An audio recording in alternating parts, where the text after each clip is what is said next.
Welcome to Luca and Miguel. Enjoy the video. In this video, I will explain how to make Yomi Hustle sprites using an easy method. First, choose your preferred pixel art program, such as Sprite or Piskel.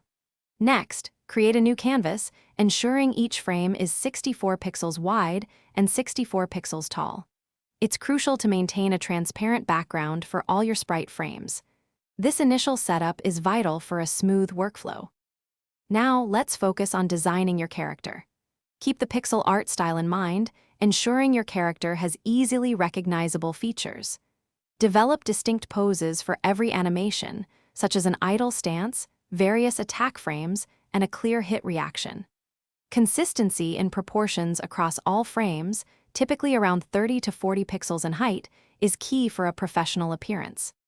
Once your character is designed and posed, it's time to export. Save your entire sprite sheet as a PNG file, making sure the background remains transparent.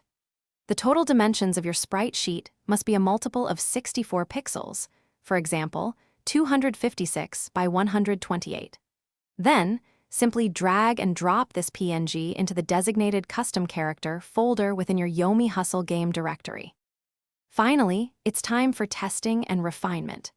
Open Yomi Hustle and select your newly created custom character to see your sprites in action. Pay close attention to how the animations flow and identify any frames that appear awkward or out of place. You might need to return to your pixel art software to make small adjustments, perhaps shifting a limb by 1 or 2 pixels until your character moves perfectly. Thanks for watching and please subscribe. It's the best investment you'll ever make.